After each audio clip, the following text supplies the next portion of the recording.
Good morning, everybody. Welcome to our webinar this morning. My name's Colin Barnes. I'll be the main presenter today. I'm joined by my colleague Stephen, who will take over at a certain point. Should also add that I'm suffering from a bit of a cold, so if I have a coughing fit, I'm sure Stephen will step in as well. With a number of people coming online, I'm just hanging around a few moments to let everybody join. I think we've got people joining as we can see. Bear me 1 second.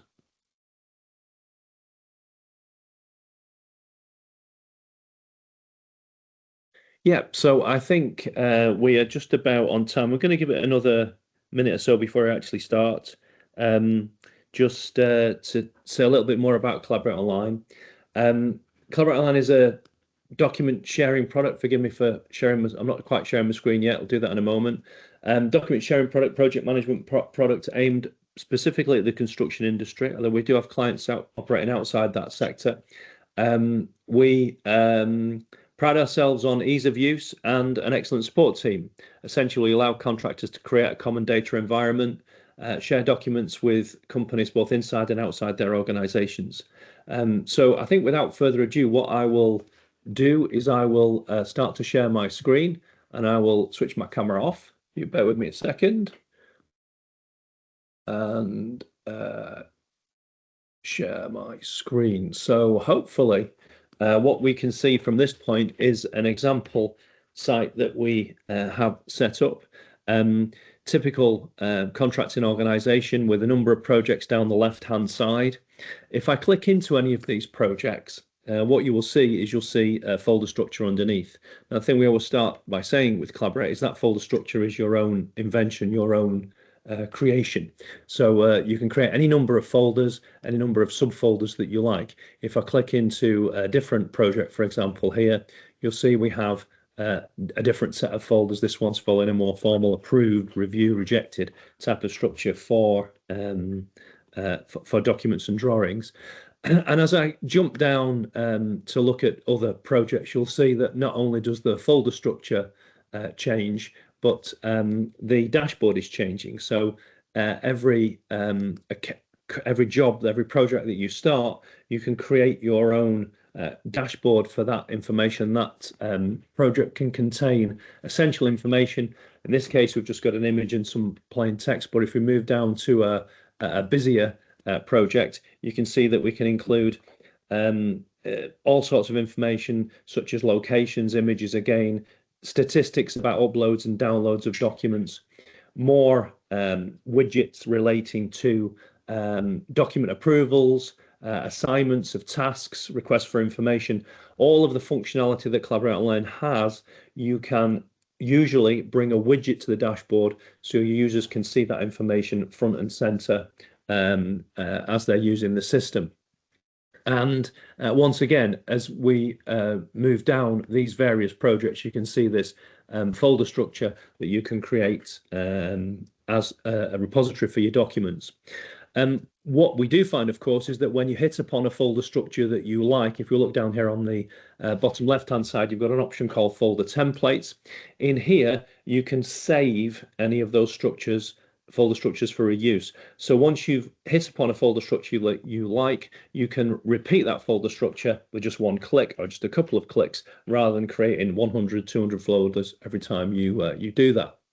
Another thing I'll mention right from the top as we just talk about users and permissions. So right at the top here we have users in your system, and a nice friendly button here which is invite users. You can see we can send out invitation emails to any users we want. Collabor8 is not charged on a per seat basis, so we have a concept of unlimited users and unlimited projects with most of our versions. That allows you to enter any email address in here and send an invitation email out to any body inside or outside your organization. You can, if you want to do many at once, if you separate those email addresses, I think the delimiter is a comma, you can send invites out en masse to all of your colleagues. You can immediately add them to any of your ongoing projects, and you can also set up user groups. So this user groups is entirely your own creation. Here we've got clients, site managers, subcontractors, but you can put any user into a user group. Once you've added a user to your system, you can then decide which folders they're going to have permission to view, and indeed which projects they're going to have permission to view. So if I look at this particular user, we can see that he's invited to just a couple of projects, or 3 projects, and other projects he's not yet been invited to. Perhaps he's not working with us on that level. And finally, if I look in the manage folders section here, we can decide whether this user will have ability to view or to edit any particular combination of folders. And if you notice with this user, I can be very, very selective in the folders that I give to users, perhaps giving view only access to some and view and upload or edit access to other. I'm not giving this user any delete access in this example. So once again, going back to our folder structure, the ability for a user to see folders is controlled by the administrator. So you could have a user logging in and not able to see many folders. And just by way of illustration, we'll sort of start with that one right at the top. There's some very basics. Is I've used another browser here. If I just go to the top here, front and center, I've logged in with, in this case, as a different user. If I just look at the profile, this is our user Mike in this example. And what we're saying with Mike is, if you notice, although he's on our project here or on our company here, you can only see just 2 projects. And if we look at the medical center job, he's got access to most of the folders in there, but not necessarily all of them. So permissions, a very powerful feature. You can control user permissions exactly as you see fit. Let me just minimize that again, get that out of the way. So we'll get down to the meat and drink of the product now, and I'll just start to show you some of the basic functionality, looking at our medical center job as an example. And I'm going to go into a simple folder here for an uploads folder to start to add documents into it. You can see we've already got one document in there at the moment. If I just click on an upload files option here, I can click here to browse my local drive. I'm looking at my project file section in here, and I can grab any number of these documents and just add them to the system. So straight from the off here, we're throwing documents at Collabor8 Online. The various options will kick in straight away. The first thing that I get an option to do is to use our notifications feature. So in this particular option here, I'm going to send out a notification text. So I'm going to say here, hi guys, new docs added, please review. In that sense, whoops, there with my typing in there, and I can decide now who I'm going to send this notification to. So I could pick here all my site managers, for example, all my subcontractors, or I can send it to just specific users in my group. What people do like to use an awful lot is this notify all section. That's going to send everybody who's got permission to view this folder. That's a very interesting point. In other words, it's not all your users are going to receive a notification about this particular upload. The idea is that you're only giving those users who have permission to view this folder, and consequently those who should be interested in the content.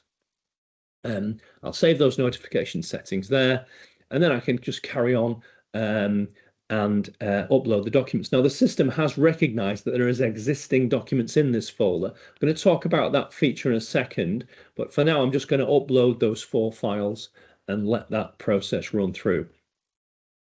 So this is a real-time, obviously, demonstration. So you can see this is these are probably reasonably sized files. They're being uploaded as we speak, dropping them onto the system, and the system immediately takes us back to our standard view.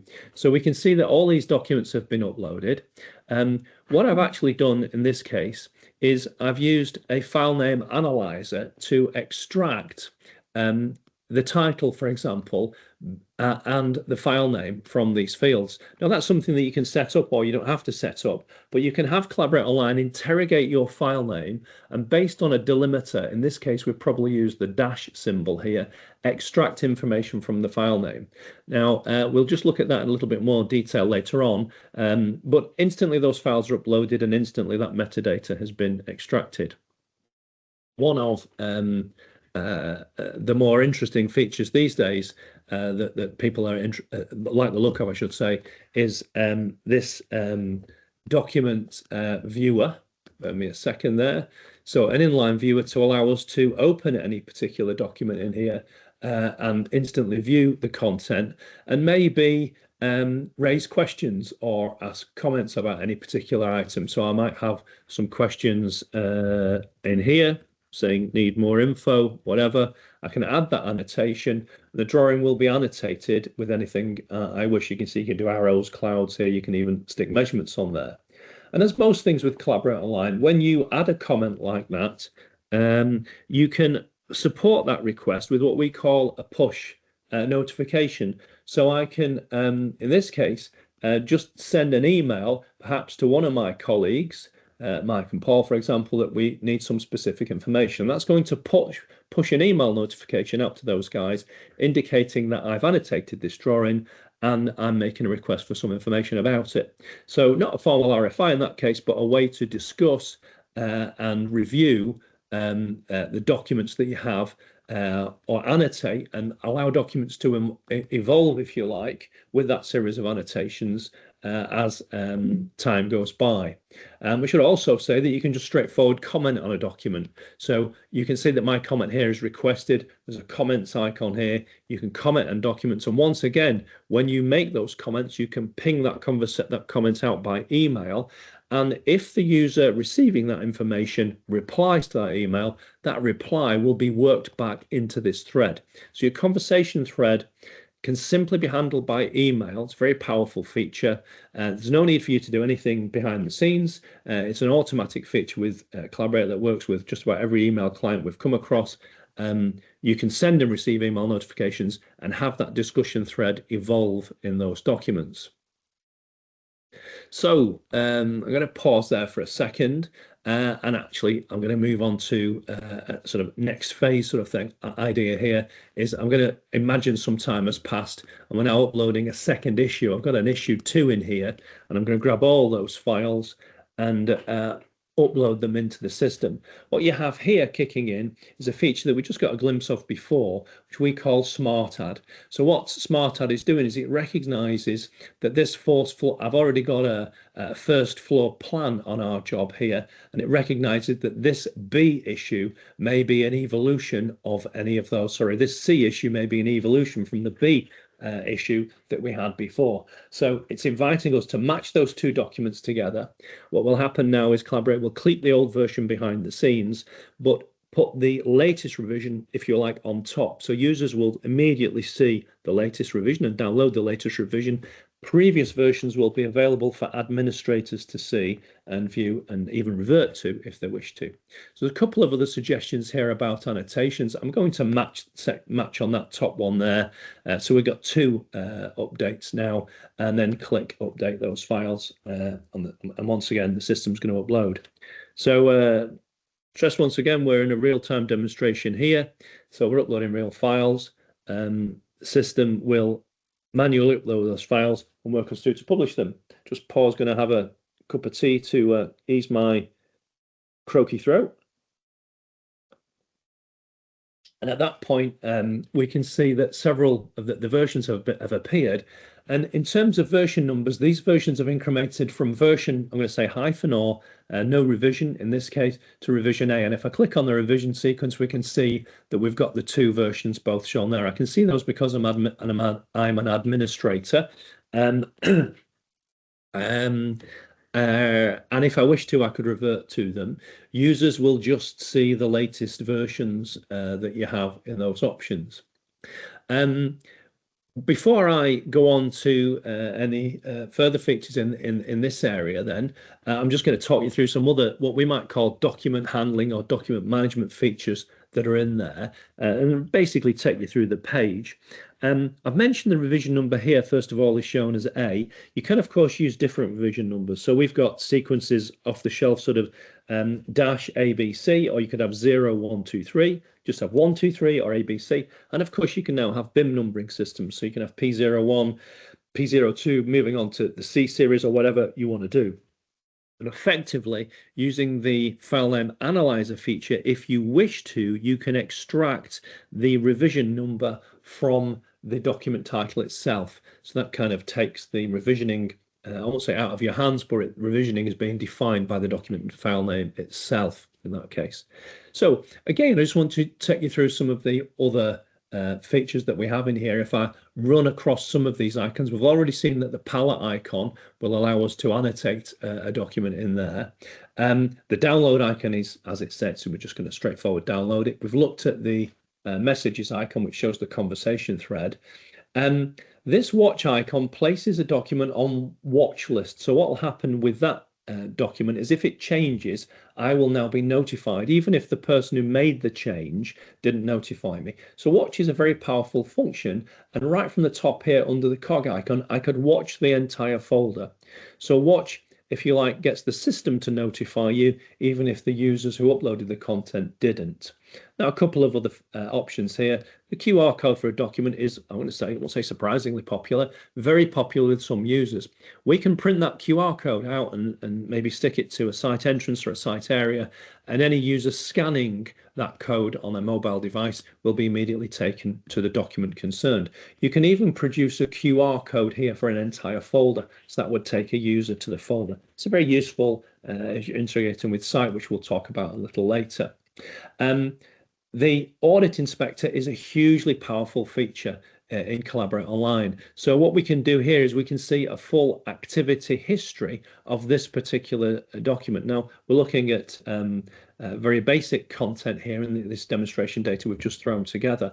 But in real terms, this means that I could look for any activity such as a comment or a download from any user over any particular date range. So with regards to this document, under this icon, we can see exactly who did what and when to this particular document. And before we look at any I will look at that a little bit further. Another option right adjacent to it tells me about any notifications that have been sent out about that document. So that just drills that down, if you will, to the notifications. So the activity audit, once again, is a very, very powerful feature and applies against individual documents. Up here, we've got that same feature, but applying to the entire folder. I just let the system catch up there. So here we can see again the activities over this whole folder. And if I were to jump to the top of the project here, I've also got the audit inspector across the whole project. So this is obviously a mass amount of data, but I can filter down to look at viewings, downloads, copies, again, major categories, tasks assigned, these type of things, against that's happened by individual users over particular timescales as we go through. Let me jump back to where I was looking at Audit Inspector there. We were in this folder. Lots of other options in here. The cog icon lets you physically edit the data, so you can manually edit the metadata behind this folder. Not going to go into too much detail there. I will show you a couple of other things. Right at the top here, you've got a checkbox and an actions drop down appears. Probably the most commonly used feature in this area is a user will click this box, then simply click on download, and Collabor8 will zip up and download those files for the user. The cool thing for the user is that's giving him the latest copy of all of the content in that folder. So it's a nice, easy feature for users to use and to work on. What we can also do from here, if I just pick a couple of folders, you can see you've got the sort of fairly obvious ones such as move. So I might move a couple of documents out of this folder. We're presently in our Smith & Jones, as we call them, uploads folder. I might move these straight into approved. We're going to talk about approvals processes in a second, but this is a kind of a manual function to move documents from one folder to another. Once again, Smart Add has kicked in because it recognizes that I might be issuing effectively from this folder, reissuing into a live area of the project for other people to see. So Smart Add has kicked in and it's going to give me the option to match those documents if I want to. I won't choose it here, but that's an option that's available. And of course, notifications is there, because if you're reissuing from within an area of your Collabor8online account to a public area, let's say, you may want to notify people. Again, I won't show it here, but that feature is there if you wish to do it. We're just going to move those documents across to that area. Again, you're going to take a second or two to do it. Now, I'm conscious of the time. We're aiming, I know we've set an hour for the scheme here, but we were aiming to cover all of the basics in 30 minutes or so we could maybe throw it open for any questions or issues that come to the fore. Just going to move those documents now. They're moving through. Just going back to the folder then for a second, we can see those two documents have been moved. Again, looking at some of the other features in here, I'll again pick another couple of documents. We talked about copy. Copy, much like move, makes a static copy of these documents, the current version, and moves it across to any particular folder. We suggest that for use perhaps against a contractual agreement, placing a purchase order. Here's a copy of the documents that your order relates to, so you can move a static copy of the document as it is now to a destination folder. The dynamic copy is kind of much more interesting, because what dynamic copy will do is it will move a link to this folder, if you like, from our present status. Once again, I'll move this across to a different area. I'll move it to phase 1, saying this is going live in this particular area. So it will take a link to that folder. And the benefit of a link is that as the master copy is updated, so the dynamic link file will be updated. So effectively, we're reissuing, but once issued, this version will continue to evolve as the main version increments. Again, we can set up notifications because we could be effectively reissuing. This is a really cool way of working. We have a lot of users who like this. You can have one master set of documents, and then you can use dynamic links from that document to link those documents out to destination folders for your specific trades, sectors, other stakeholders in the project you might want them to have interest to. And the two things link together really nicely. If I click on phase 1 here, it takes me to these drawings again. And if I click on the link in this area, it tells me that this is a dynamic link and it came from the uploads folder. So as an admin, you can move between the 1 and 2 areas easily and freely. The system's also up to the thumbnail for that one, which has been a very popular feature. If I can just find my preview, there we go, sorry, my preview option in there. You can preview all of the documents if you like, and this is again seen as very useful if you're just glancing down a list and you want to recognize that's the document you want to jump to. Just a few quick points to talk you through some of these other things. Dynamic copy we've seen, download we've seen. Share is our version of a quick ability to share a file. This will just send a link to that file to anyone in the world. The person doesn't have to be a member of your account. A one-off share of a large file, it will send a link to that person. Furthermore, with that feature, you can make that link expire for security reasons. So you could say expires in 24 hours or 7 days or 2 weeks or whatever you want to pick. You can tag documents with anything you like. I don't think if I've got any set up in here. I think I have. I've got an important tag, so I'm just going to stick a tag against those documents that gives me an idea to keep an eye on them or whatever they might be. Any tag you like: fire alarm, urgent, needs work, in progress, whatever you want to call it. You can create your own tags. Whilst we're also looking at these, we can see that we can change the status of a document. So documents in your system can have any status. I've been talking in a very manual way here, so I might move these document status to approved, let's say, and change the status.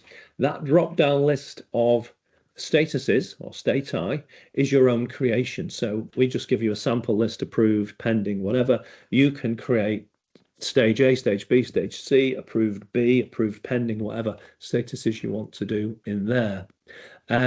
You can consequently, well, we've seen change the status. You can even change the document type. You can again define documents as drawings, revisions, quotations, reports, whatever you want, those options in there. And then some of the more advanced features, such as create RFIs. You can also do that against a particular document. We have a whole further section on that, and we'll cover that probably in one of our more advanced videos or tutorials, or if you're interested in it, please get in touch and we can talk to you about that anytime. I'm going to, almost at the point, we're going to hand over to my colleague now. But one last thing that I'll mention, we've looked at file names being extracted with a file name analyzer. I'll just look at some content in a different folder here. So you can see that we've got different folders extracting different content. And I think in this option, we'll see something slightly different. So I'm going to go to my approved folder here. Yeah, we've got a whole series of documents that are approved, or maybe at still different statuses as we go through there. And what I want to show in this particular folder, you can see we've got this illustration set up to talk about what we call our workflow process.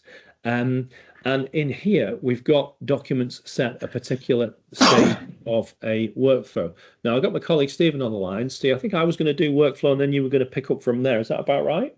That's the plan. Okay, I will carry on then. So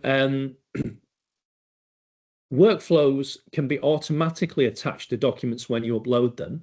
And the way I like to present this, it is a very, very sophisticated feature and consequently a little bit difficult to demonstrate in a simple webinar, but we'll look at one here. I've gone up to the top here, look at my workflow section, and I'm going to open this workflow here. And you can see it kind of looks like a flow chart. We give you the ability to build your own workflow. So if you can imagine, this at day one is a completely blank canvas. We've decided to create this status as a three-stage affair: an initial QA check, moving on to a design review where we collect information, and then a final review at the final stage.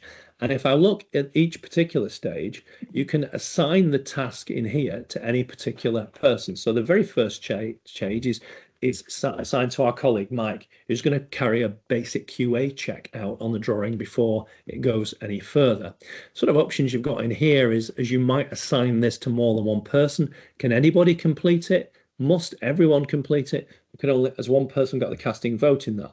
So what I'm trying to illustrate there is that these workflows can be very sophisticated, if you like, inviting panels of users to approve or not a drawing.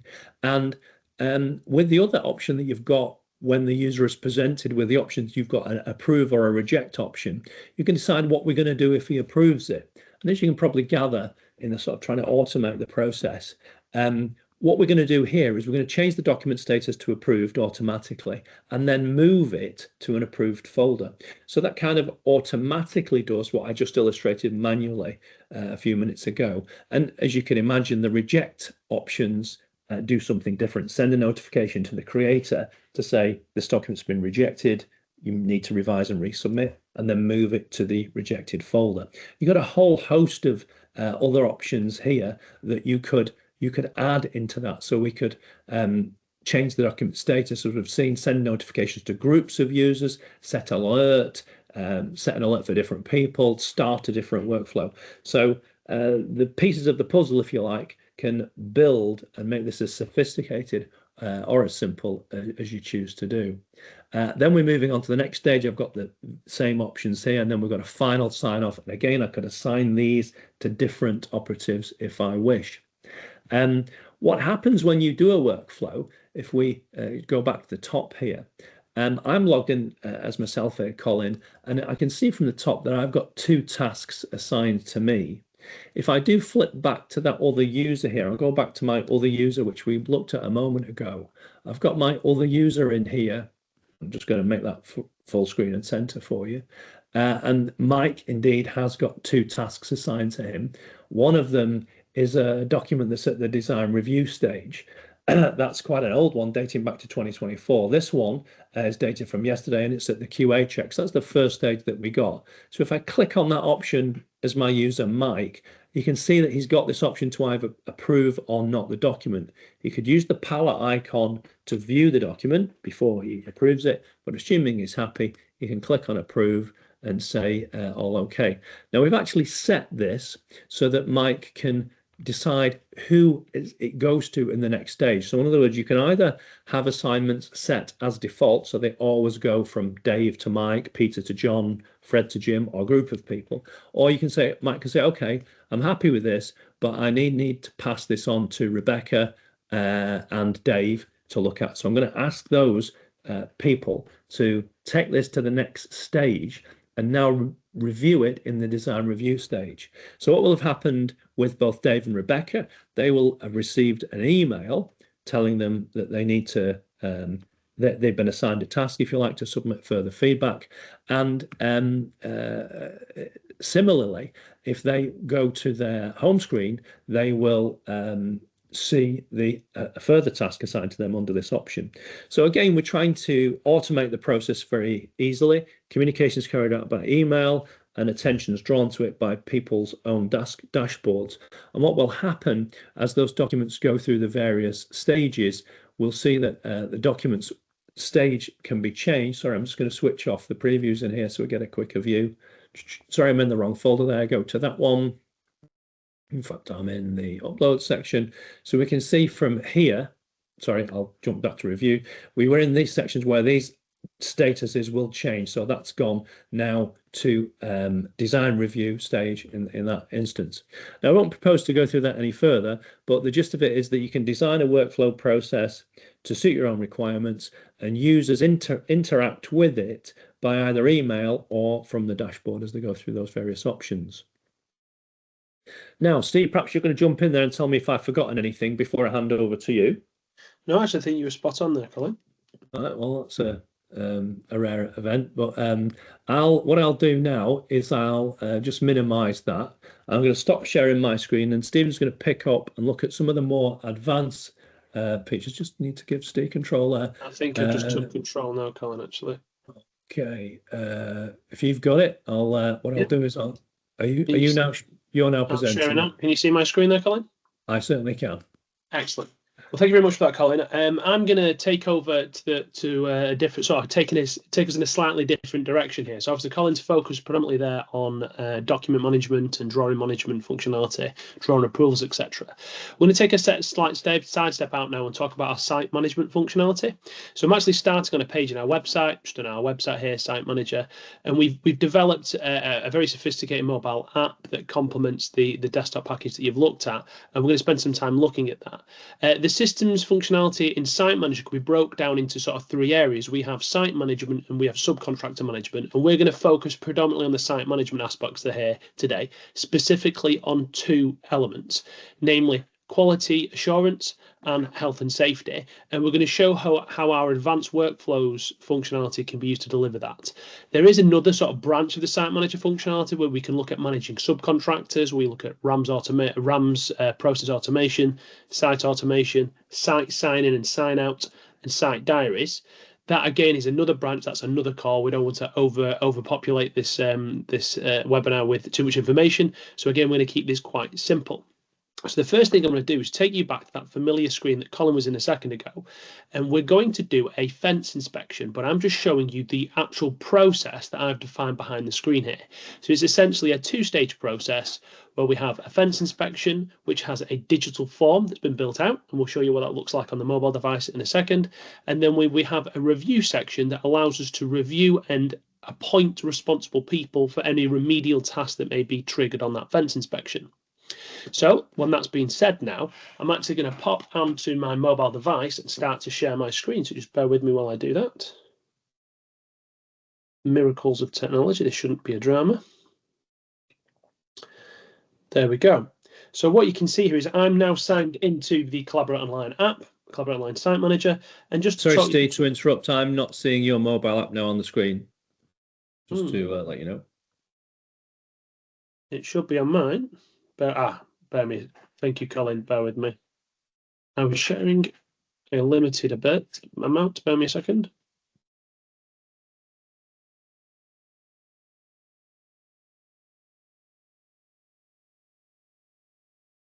Bear with me. Mouse issue now. Bear with me. The joys of technology.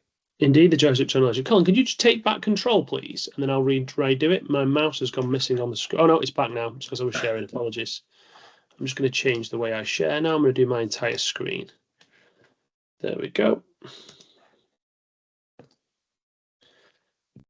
Okie doke. So, can we see my screen now? Now we can, yes, we've got it now. Excellent. So I'm just going to go straight to the Collabor8 online app. This is available on any Android and iOS device. And what you can now see is we have a first bar at the top here with the task bar. So there's any tasks that are assigned to me that I can complete via the app. Then actually, as we scroll further down the structure here, we have all the projects that I've been given access to. We've got a few demo projects on here. We're going to go back into this contractor's Pike Lane project. And what you can actually see here is we've got the ability to even go in, and a slight side step here, you can see that we can see the site diary there, we could sign in on site. We'll actually go in and start to look at the drawings that are in the system and look at, for example, this approved folder, and even click and look at these drawings, open them up and inspect these on site. Very useful. You've got all of your drawings in your pocket essentially now when you're working around the site. But we're focusing on site management functionality here. So I'm actually going to go and create a fence walk. So I'm going to go to my site safety, health and safety, inspections, and I'm going to go to my daily fence walk folder, and I'm going to start a daily fence walk. I'm not going to title it anything fantastic. I'm going to click add, and the system will then open our daily fence walk here, and we've got a couple of sections that need completing. First of all, here you can see that that's the header for this is the site, this is the job number, the title, and the type of report I'm going to complete. And then I have a series of questions that needs answering. This is obviously quite condensed just for demonstration purposes, but we're specifically going to look at pedestrian walkways. We might say, are the pedestrian walkways clear? Yes, they are. I won't attach a photo, and I won't need to drop a pin there because all these are accurate. However, if I come further down, I may have a problem with the width of a particular walkway. At this point, say, no, there is a problem here. Going to attach a photo. Now, obviously, I'm not on a building site, so I'm actually going to browse my camera roll here, guys. I'm going to select the necessary photo here. I'm going to say that's too narrow. And I'm going to drop a pin to illustrate exactly where that problem is on the site. And it will grab that from my mobile phone location. And we'll be able to see that. Of course, we've got an orange button at the bottom here that says add another. So if we found a repeat problem of the same type, we can add another one and record that in the system.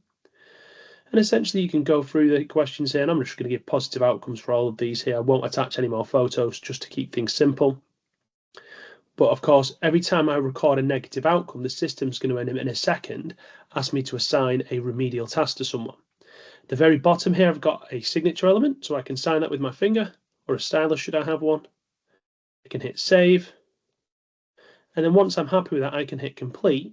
And what the system's going to do now is going to take me to that remedial question. Here you can see I had a problem with the pedestrian walkway width. I add tasks here. I can then decide who I'm going to assign that to. And it's already titled it because I've configured the system to do so. I can select a due date from the bottom here. So we'll actually select today, for example, here. Assign that task out. Now that's going to wait to close the walkway inspection checklist until this task has been resolved. So if I just log out here now, we'll go back into the system, I can show you what that's going to look like. Again, I appear to be losing my mouse, bear with me. Joys. Just going to have to disconnect and reconnect it, bear with me.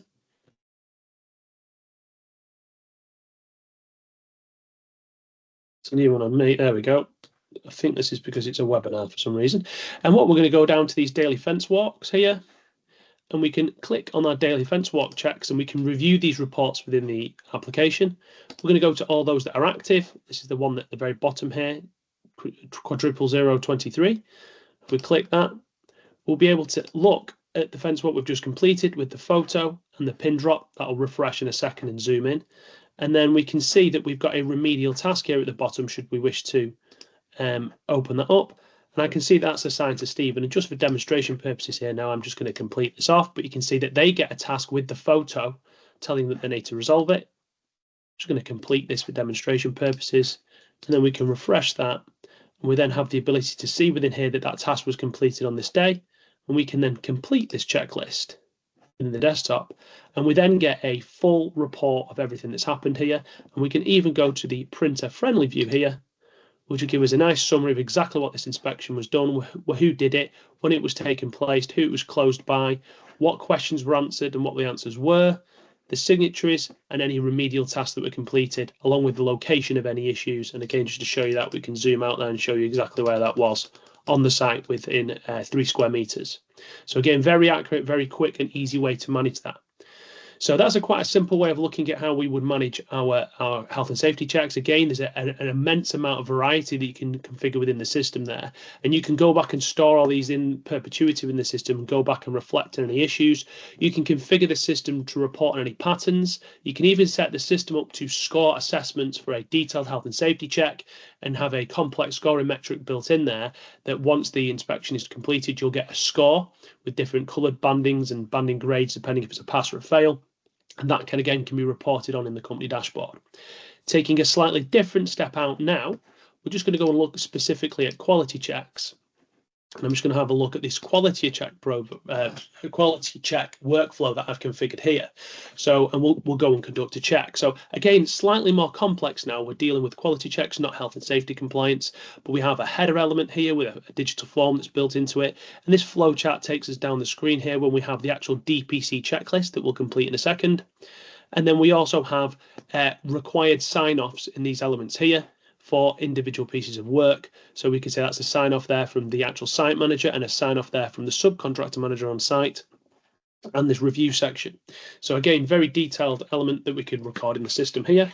And what I will now do is I'll take back over to control them to my mobile device.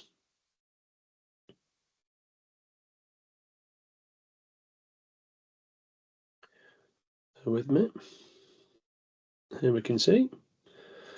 And what I'm going to do now is come out of that inspection. I'm going to go back into the Pikesland Medical. I'm going to go down to my quality checks, building envelope, and I can start a DPC checklist. Again, all from my mobile device or tablet. And I can go through the stages of the workflow that we've just covered. So if I open this up now and say header, you can see that it's given us the address of the site. I can select the subcontractor, and this is integration with our subcontractor management suite, which I briefly mentioned before, but I can select the active subcontractors on site, and I can record whose work I'm inspecting. And I can enter the checklist itself, and I've got a series of questions here. Let's be fairly positive with these and give these all glowing reviews just to illustrate that, and I'll go. Again, I don't have a DPC suitable image, but you can see that we can attach these photos to the system. Even if you've got positive outcomes, you might want to record those within the application as well. Just select another one here. And we can just quickly tip through these. Again, if there were any remedial tasks, we mark these as known. We'd have the ability then to assign these to a subcontractor to resolve before we signed off their work, or an internal member of staff, of course. Once we've submitted the checklist, now we've got, and there was no negative outcomes there, so it's allowing us to progress to sign the work off. We can go to the site manager signature area. We're just going to say site manager. Quite a small thing to mention there, but when you're working with an Android or an iOS device, the ability to use dictation is extremely useful, especially on site. So just do a quick signature here. Mark as a save there. Sign that, and then the final subcontractor sign off to get them to agree that their work has been complete. Again, you might say Dave Jones. Apologies for my typing. Supervisor, and then again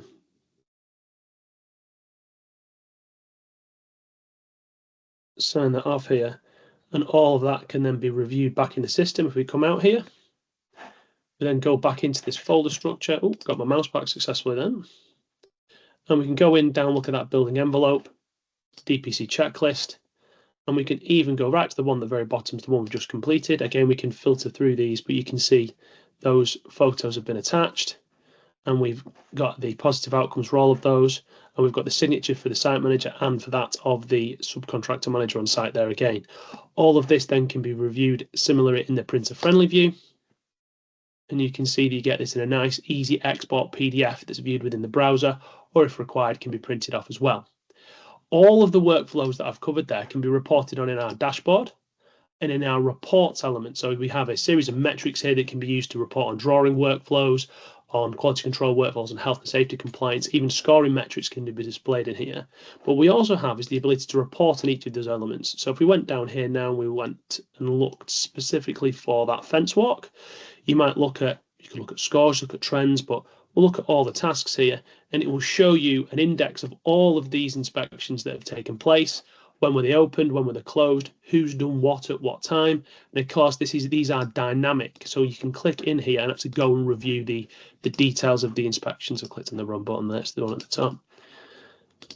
Straight in there and see what happened on that inspection and what the issues and outcomes were. And again, all this information is stored in the application for you to report upon at a later date. That's me. I hope I've given you a good overview of how advanced workflows can be used to deliver on-site functionality. I'll hand this back over to Colin now for him to wrap things up.